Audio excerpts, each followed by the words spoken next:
자, 사랑하는 우리 기쁘들 교회 성도 여러분, 우리의 삶이요 날마다 해같이 빛날 수 있기를 축복합니다.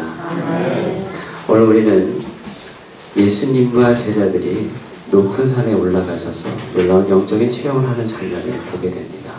우리가 소위 말하는 변화산 사건을 이야기하고 있죠. 먼저 오늘 우리는 이 본문의 말씀을 이야기해서 몇 가지 특징적인 단어들에 대해서 좀 이해할 필요가 있을 것 같습니다.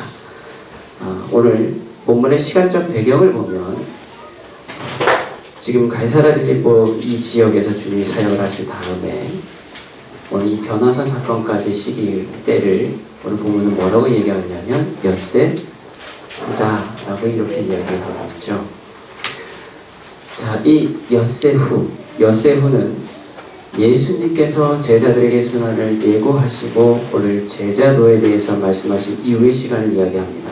그런데 우리가 보통 엿새후라고 할 때 이 엿새나 하면 며칠을 이야기할까요? 보통 6일을 이야기하죠. 그렇죠?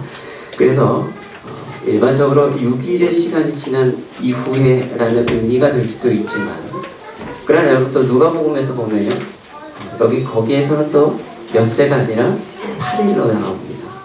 시간적인 좀 차이가 있죠.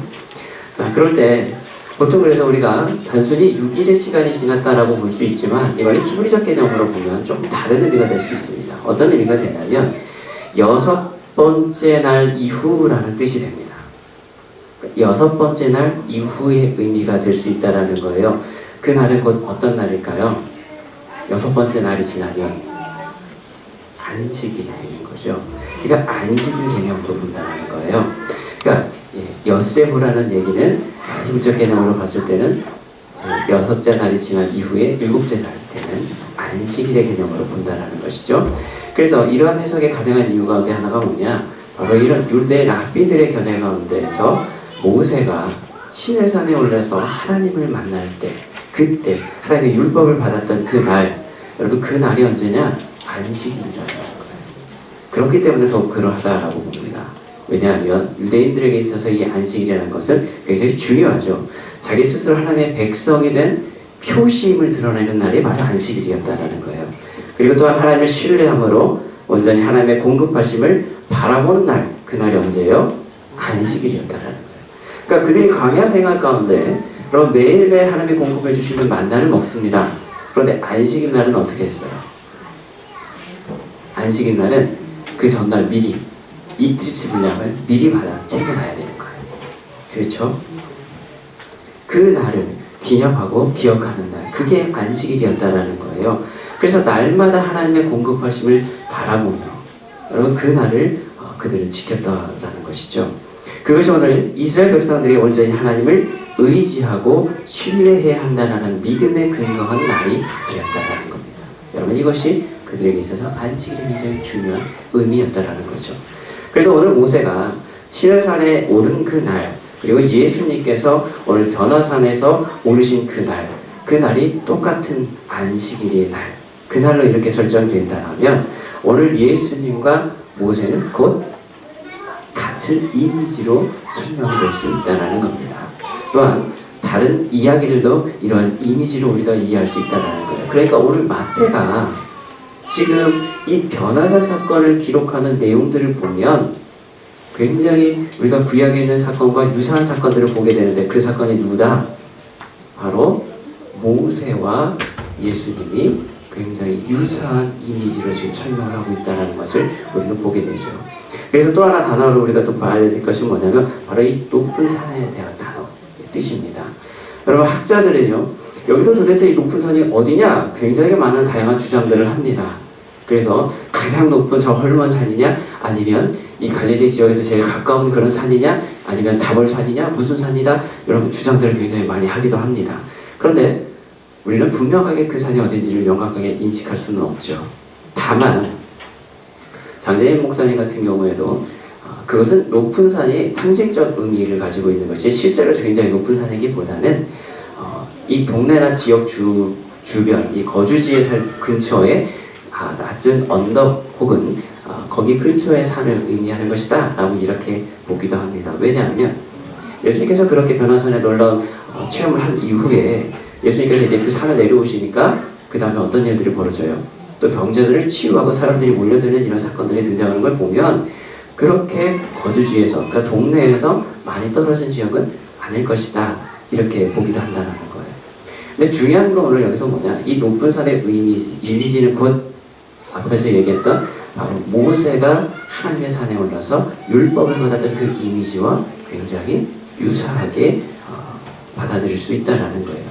그렇기 때문에 오늘 마태가 모세의 이미지를 채우면서 이스라엘 백성들이 하나님의 이 안식에 들어갈 수 있었게 했던 것처럼, 모세가 그 일을 감당했던 것처럼 오늘 예수님으로 말미암아 세상의 모든 사람들이 하나님의 영원한 안식에 들어갈 수 있는 그 시대가 이제 열렸다라는 것을 깨닫게 하는데 그 목적이 있다라는 것이죠. 여러분, 오늘 우리는 이 관점을 가지고 오늘 본문의 말씀을 좀 이해를 할 필요가 있습니다. 그렇다면 오늘 우리가 잘 알고 있는 이 변호사 사건을 통해서 우리가 깨달을 수 있는 게 과연 무엇일까? 우리는 첫 번째로요, 먼저 이 말씀을 좀 나누기를 원합니다. 변호사 사건은요, 결국에 우리가 종말에 누리게 될 영광의 모형이다라는 거예요. 오늘 예수님의 모든 제자들이 아닌 베드로와 야고보와 요한만을 데리고 따로 산에 오르십니다.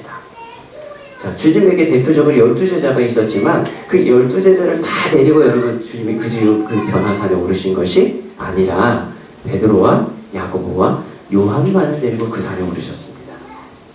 그리고 그곳에서 변형이 되시고 얼굴이 해같이 빛나며 옷이 빛과 같이 희어졌다라고 말씀합니다.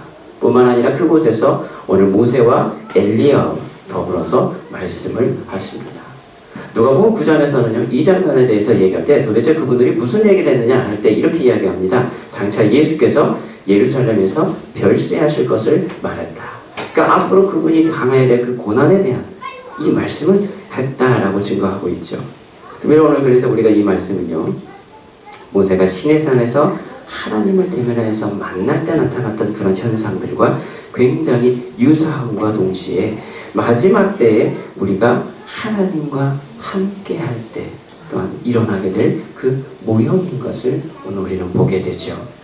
하나님의 영광의 빛이 임하게 될 때 우리의 형상 또한 여러분 그처럼 변하게 될 줄로 믿습니다. 여러분, 우리가 하나님을 대면해서 보게 될 때 우리 가운데 여러분 하나님의 그 영광의 빛이 우리에게 또한 임하게 될 줄로 믿습니다. 그래서 예수님께서 마태복음 13장 43절에서 이렇게 말씀하셨죠. 그때 의인은 자기 아버지 나라에서 해와 같이 빛나리라. 여러분, 이런 축복이 있기를 축복합니다. 여러분, 아버지의 나라에서 우리의 얼굴이요 해와 같이 빛나게 될 것입니다. 누가요? 의인은 그렇게 될 줄로 믿습니다. 고린도후서 3장 18절에서도 우리에게 이렇게 말씀합니다. 우리가 다 수건을 벗은 얼굴로 거울을 보는 것 같이 주의 영광을 보매 그와 같은 형상으로 변화하여 영광에서 영광에 이르니 곧 주의 영으로 말미암으리라 라고 이렇게 말씀합니다. 우리도요 수건을 벗은 그 얼굴로 거울을 보는 것 같이 주의 영광을 보매 우리에게도 뭐가 있습니까? 오늘 우리도 그와 같은 형상으로 변화되어 영광으로 이르게 되는 은혜가 우리에게 주어지게 되는 것입니다. 빌보서 3장 21절에서도 그는 만물을 자기에게 복종하게 하실 수 있는 자의 역사로 우리의 낮은 몸을 자기의 영광의 몸의 형체와 같이 변하게 하시리라. 주님이 우리를 그렇게 만들어 주실 것입니다. 오늘 주님이 이렇게 영광의 형체가 여러분 드러났던 것처럼 마지막 때 우리도 또한 주님께서 그렇게 이끌어 가실 것입니다. 사랑하는 기쁨교회 성도 여러분, 이러한 변화는요, 그래서 단순히 겉모양을 변하는 것을 말씀하는 것이 아니라 내면으로부터 변화되는 본질적인 변화를 말씀하고 있는 것이죠. 그리고 성경은 우리가 또한 그러한 놀라운 변화를 경험하게 될 것이다 라고 우리에게 말씀하고 있습니다. 그러나 그러한 영광을 아무나 누릴 수 있는 것이 아니다라는 것이 우리에게 문제겠죠. 오늘 주님은요 3명의 제자들만을 동행하셔서 그들로 하여금 그런 경험을 하게 만드셨습니다. 이것은 전적인 주님의 주권이자 주님의 뜻이었고 아울러 그들에게 이 놀라운 특권과 함께 앞으로 너희는 내가 너희에게 맡겨질 중요한 책무를 감당하기 위함이다 라는 것을 우리에게 보여주고 있죠. 사랑하는 성도 여러분, 오늘 우리는요 이 영광을 온전히 경험할 수 있을까요? 여러분 과연 이 영광의 자리에, 여러분 해같이 빛나는 그 영광의 자리에 여러분 우리는 과연 나아갈 수 있을까요? 여러분 어떻게 생각하십니까? 여러분 이 영광과 황홀함은요 정말 말로 표현할 수 없었을 겁니다. 그래서 베드로가 주님께 이렇게 얘기하잖아요. 주님, 우리가 여기 있는 것이 좋사오니. 그렇습니다. 여러분 우리가 황홀함을 경험하게 되면요 그곳에 우리는 반드시 머물고 싶어질 것입니다. 간혹 천국에 체험을 하신 분들의 간증 내용을 우리가 듣다 보면 대부분 다 공통적으로 하는 얘기 중에 하나가 뭐예요? 너무 좋아서 오기 싫었다라는 거예요. 사도 바울도 고린도후서 12장에서 이렇게 이야기하죠. 부득불 내가 자랑하며 말하는 것이 있는데 그게 뭐냐? 내가 바로 주의 환상과 계시였다라는 거예요. 근데 그 내용이 하나가 뭐였냐? 내가 셋째 하늘에까지 이끌어간 경험을 했다라는 거예요. 그리고 그것에서 낙원으로 이끌어가는 말로 표현할 수 없는 말을 자기는 들었다라고 이렇게 고백합니다. 내가 부득불 내가 이걸 자랑하고 싶은데 내가 이런 영적 체험을 했다라는 거. 오늘 우리는요 하나님께서 우리에게 주시는 이 놀라운 은혜를 사모해야 될 줄로 믿습니다. 여러분 천국에 소망이 있으신가요? 여러분 이 믿음을 가지고 이 소망을 가지고 여러분 우리는 신앙의 삶을 살고 계시나요? 여러분 그것은요 오늘 이 변화산의 사건처럼 놀라운 은혜가 있는 자리입니다. 우리가 거룩한 옷을 입고 완전히 변화된 새로운 몸으로 주님이 계시는 그곳에서 그 영광의 자리에 함께하는 것, 그것이 우리에게 가장 복된 은혜인 줄로 믿습니다. 우리가 누려야 될 가장 복은요, 큰 복은 바로 거기에 있어요. 지금 이 땅에서 누리는요, 여러분 물질적인 것, 건강회복, 형통회복, 여러분 이것도 천국의 그 은혜에 비하면 사실 아무것도 아니죠. 우리는 그 마음의 소원을 가지고 여러분 이 땅을 살아가는 존재일 줄로 믿습니다. 우리는 그래서 그 소망이 있기에 오늘 이 험난한 세상 가운데서도 온전히 믿음을 지키며 살아갈 수 있는 것이죠. 지금은 우리가 비록 죄악의 누더기 옷을 걸치며 눈물을 흘리는 고통과 사망을 경험하고 있지만 반드시 그 때가 되면, 하나님이 우리에게 주신 그 때가 되면 주님께서 우리의 모든 눈물을 닦아주시고 만물을 새롭게 주실 것입니다. 계시록 21장은 우리에게 이것을 말씀하고 있어요. 반드시 그 은혜를 누리는 우리 모두가 될 수 있기를 주님의 이름으로 축복합니다. 그러나 우리가 이 영광을 누리기 위해서 우리가 오늘 먼저 해야 될 것이 있다는 거예요. 그래서 오늘 본문 우리에게 또 말씀하고 있습니다. 과연 그것이 무엇일까요? 오늘 주님 우리에게 특히 하나님께서 오늘 제자들에게 하신 말씀이 있죠. 너희는 그의 말을 들으라. 우리는 예수님의 말을 들어야 합니다. 오늘 베드로는요 그 놀라운 변화의 사건에 여기가 좋사오니 말하면서 초막 셋을 짓고자 합니다. 여러분 그가 초막을 짓고자 했던 이유가 무엇일까요? 그곳에 머물고 싶었기 때문에 그랬죠. 우리 집 짓고 그냥 여기 삽시다. 뭐 하려고 고생스럽게 내려가서 삽니까? 여기가 천국인데. 그런 거잖아요. 여러분 초막은 헬라어로요 스케노라는 단어를 쓰는데요, 사람이 거하는 거처를 말하는 것으로 이것은 주로 유대인들에게 있어서, 히브리인들에게 있어서는 어떤 의미로 다가오냐면 초막하면 곧 바로 초막절을 연상하게 되는 겁니다. 그러니까 초막은 세상에서 구할 수 있는 가장 간단하면서도 가장 적은 재료로 만들 수 있는, 사람이 거할 수 있는 거처죠. 그렇죠? 그러면서 단단한 벽돌로 바벨탑을 만든 것과 비교하면 굉장히 겸손을 상징하는 것이 바로 이 초막의 상징적인 의미를 담고 있습니다. 여러분 우리는 아기돼지 삼형제 이야기를 잘 아시죠? 자, 아기돼지들이요 이제 부모를 떠나서 자기들이 집을 짓고 이제 독립을 해서 살기 시작합니다. 네, 첫째, 둘째, 셋째 돼지가 집을 짓습니다. 첫째가 뭘로 집을 짓습니까? 지푸라기로 집을 짓죠. 둘째는요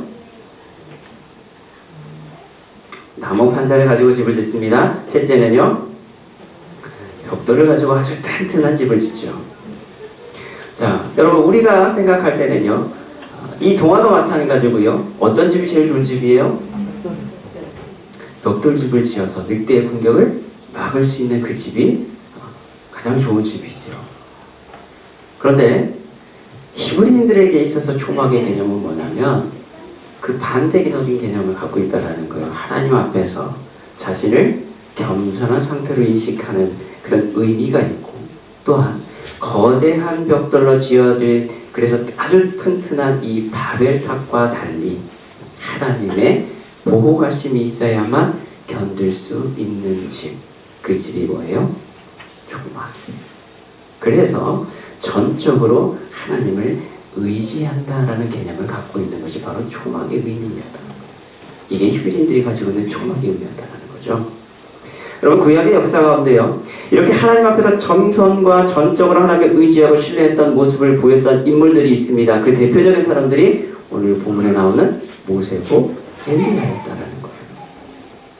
오늘 그 모습을 통해서, 오늘 그들이 가졌던 겸손과 전적으로 하나님을 의지하는 그 모습, 그들을 통해서 이스라엘을 구원하는 이미지를 갖게 되었다라는 것, 곧 그 이미지가 오늘 누구에게?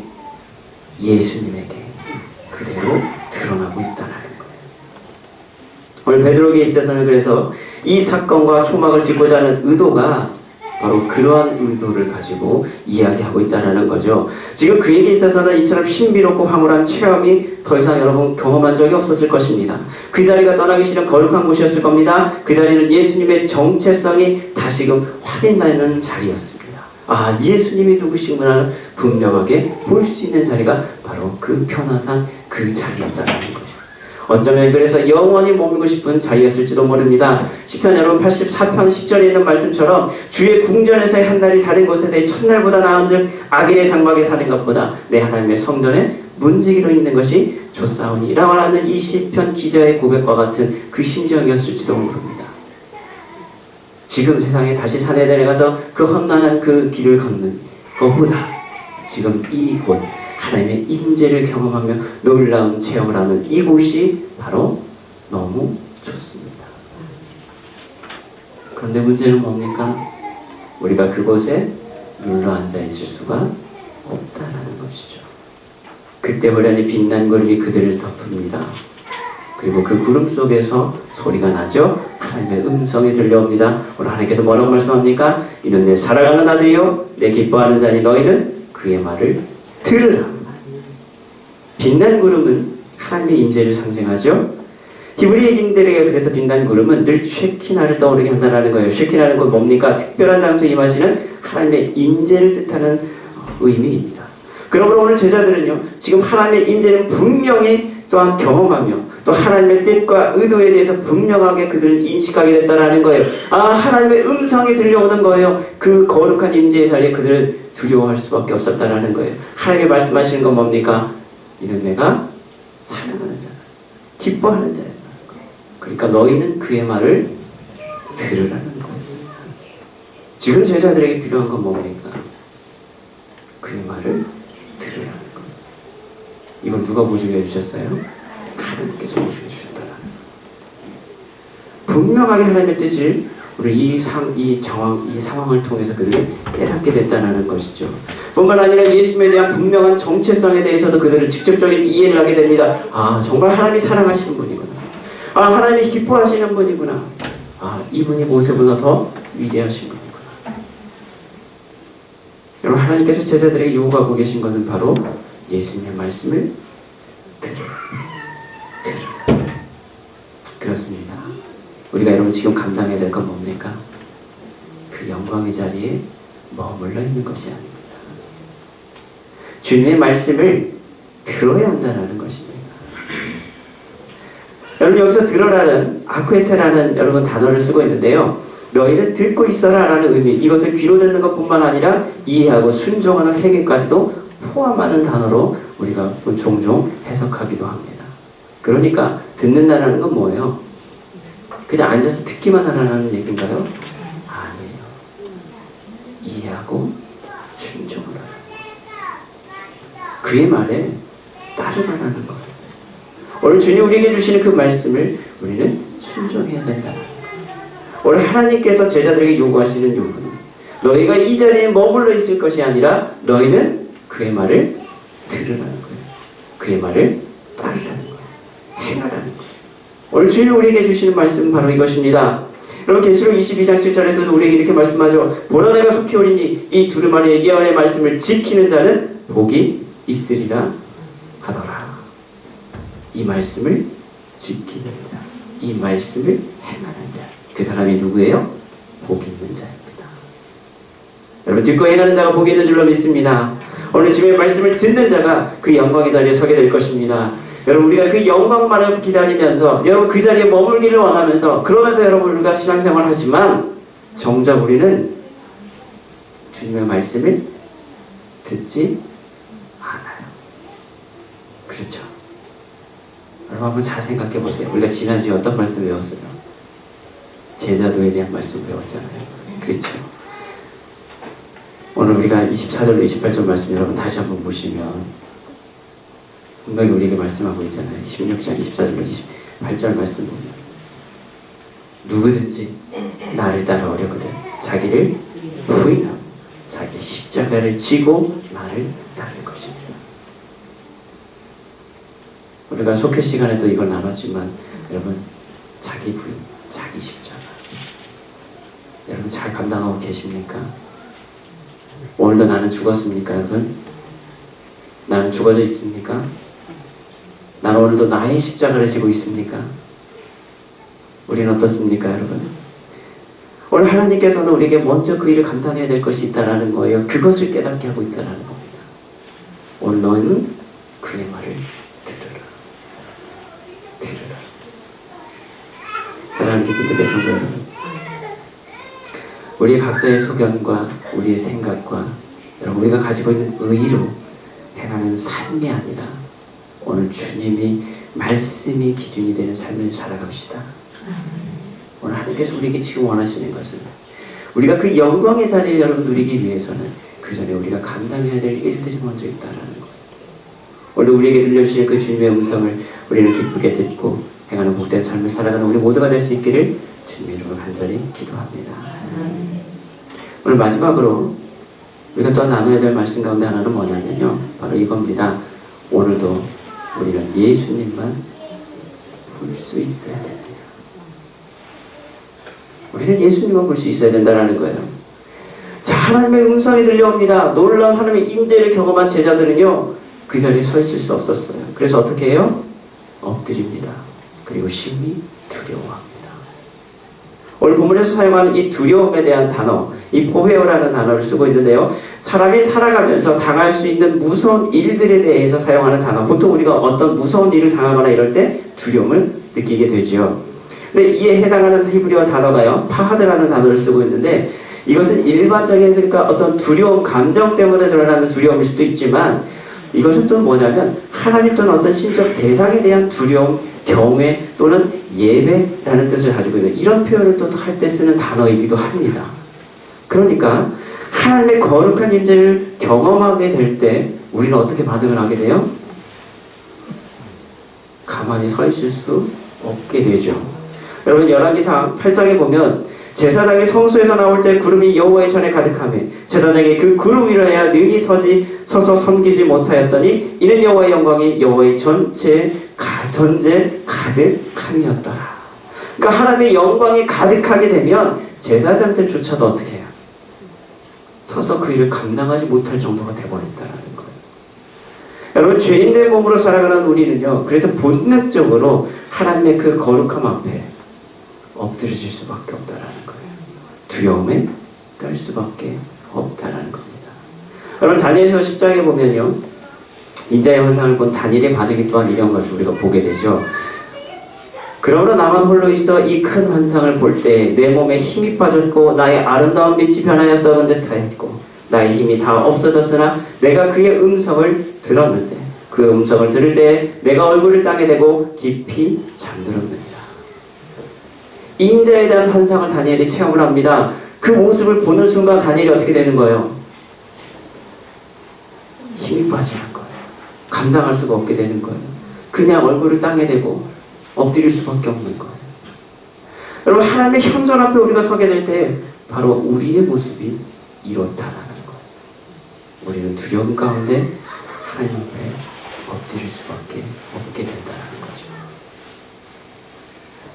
우리는 왜요? 본질적으로 죄인이기 때문에 그렇습니다. 하나님 앞에 서게 되면 우리는 온전하게 하나님을 대면해서 볼 수 없는 거예요.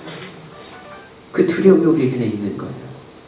그런데 그때 오늘 주님께서 우리에게 손을 내어 주십니다. 일어나라. 두려워하지 말라. 이렇게 말씀해 주십니다. 주님의 그 따스한 손길이 오늘 우리를 만져주십니다. 다니엘을 어루만져줬었던 그 손길이 오늘 우리를 또한 만져주십니다. 그리고 그 손길이 닿는 곳마다 오늘 놀라운 치유와 회복의 역사들이 나타나게 됩니다. 넘어졌던 자들이 일어나게 됩니다. 앉았던 있던 자들이 걷게 되고요. 뛰게 됩니다. 병에 걸렸던 자들이 회복되게 됩니다. 죽은 자들이 살아납니다. 주님의 손길이 닿을 때 생명의 역사가 나타납니다. 그리고 오늘 그 놀라운 역사를 경험하는 자들은 이제 오직 예수님 외에는 보이지 않게 됩니다. 우리는 여러분 그 대표적인 사람을 알고 있죠. 그는 사도 바울이었습니다. 여러분, 그는 주님을 핍박하던 자였죠. 그러나 그가 살아계신 주님을 만납니다. 그분을 경험합니다. 그분의 은혜의 빛을 봅니다. 그분의 따스한 손길을 느끼게 됩니다. 그리고 깨닫습니다. 놀랍게 변화됩니다. 이제는 오직 주님만을 바라보며 살아가는 인생으로 변화됩니다. 여러분, 우리에게는 그 은혜가 있습니까? 오늘도 우리의 역사 가운데, 우리의 삶 가운데 역사하시는 그 주님의 손길이 여러분 느껴지십니까? 사랑하는 깊은 뜻의 성도 여러분, 오늘 주님의 그 은혜와 손길을 경험하고 계십니까? 그렇다면 이제 우리에게 보이는 것은 오직 예수님 한 분이셔야 될 줄로 믿습니다. 여러분, 그 믿음을 지금 고백하고 있다면 지금 여러분 앞에 보이시는 그분이 누구십니까? 내가 보고 있는 것이 과연 여러분 무엇입니까? 여러분, 요한복음 8장에서 보면요, 또 이런 내용이 나오죠. 가늠한 여인의 이야기가 나옵니다. 이 여인은 가늠하다 들켰습니다. 그래서 끌려 나옵니다. 예수님 앞으로 사람들이 이끌어내죠. 왜요? 예수님을 시험하기 위해서 그랬죠. 그러면서 그를 돌로 치료합니다. 그럴 때 주님께서 뭐라고 말씀합니까? 죄 없는 자가 먼저 돌로 치라. 그리고 나니까 모든 사람들이 떠나갑니다. 그리고 그 자리에 누가 남습니까? 예수님과 그 가늠한 여인만 남게 됩니다. 그 자리에 있던 수많은 군중들은 다 떠나가고요. 오직 예수님과 그 여인만 남게 됩니다. 지금 그 여인의 눈에 보이는 건 누구예요? 예수님만 보입니다. 그리고 주님이 말씀합니다. 나도 너를 정죄하지 아니하노니 가서 다시는 죄를 범하지 말라. 지금 그녀에는 오직 예수님만이 계십니다. 정죄하지 아니하시고 꾸짖지 아니하시고 사랑으로 용서하시고 자신을 살려주시는 오직 그 주님만이 그녀의 눈앞에 계셨습니다. 그 은혜를 누린 우리 눈앞에 오직 예수님만 거하시는 줄 믿습니다. 그런데 여러분, 우리는 어떻습니까? 우리는 오늘도 그 사랑을 경험하면서도 여전히 주님이 아니라 세상에 참 많은 것들에 우리의 눈이, 우리의 관심이, 우리의 마음이 쏟고 있지는 않습니까? 우리가 수요일날 예배에 대해서 말씀을 계속 배우고 있지만요, 예배를, 온전한 예배는 어떤 예배라고 말씀하고 있죠? 온전하게 우리가 드려지는 예배라고 말씀하고 있죠. 온전히 우리가 드려지는 예배. 여기서 온전함이란 뭡니까? 뭐라고 우리가 나눴죠? 부분적인 게 아니라고 그랬어요. 온전함은 뭐냐? 부분적인 게 아니다라는 거예요. 전체를 다 드려야 되는 거라는 거예요. 그런데 여러분 보세요. 우리의 마음은요, 지금 어디에 가 있어요? 여기에 조금 가 있고요. 저기에 조금 가 있고요. 저쪽에도 가 있어요. 그렇죠? 우리는요, 우리의 마음이요, 교회도 있고요, 주님도 있어요. 그런데 내가 일하는 직장에도 있고요, 내 가정에도 있고요, 내 식구들에게도 있고요, 내 취미생활도 있고요. 내 마음이 자꾸 어디가 있어요? 여기 조금, 저기 조금 계속 나눠져 있어요. 그리고 우리는 예배 드릴 때 요만큼만 가지고 와요. 그렇죠? 여러분, 우리의 마음을요, 요만큼만 가지고 와요.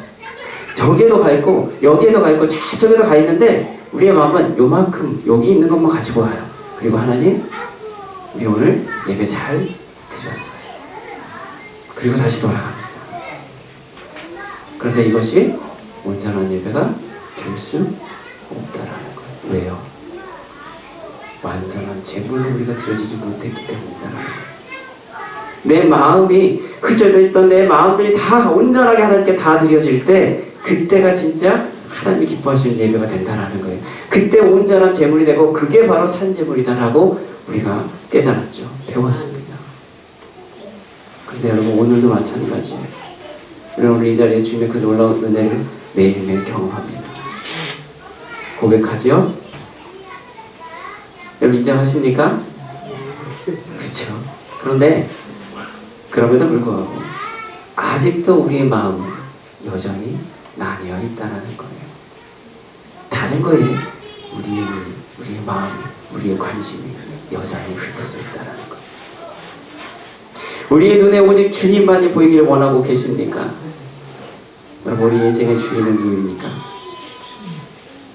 예수님이신 줄 믿습니다. 우리 인생의 주인공은요, 결코 우리가 될 수 없습니다. 그러므로 마지막 무대에서 여러분 가장 찬란하게 빛나야 될 주인공, 오직 예수님 한 분이신 줄 믿습니다. 그 예수님이 우리의 삶에서도 오직 예수님만이 드러날 수 있기를 이 시간 소망합니다. 이것이 우리에게 끝까지 감당해야 될 우리의 소명이요, 사명이요, 기쁨인 것입니다. 여러분, 오늘 그런 믿음의 고백이 우리에게 있기를 축복합니다. 바로 그런 사람, 그런 교회가 우리가 될 수 있기를 오늘 이 시간 주님으로 간절히 기도합니다. 기도하시겠습니다.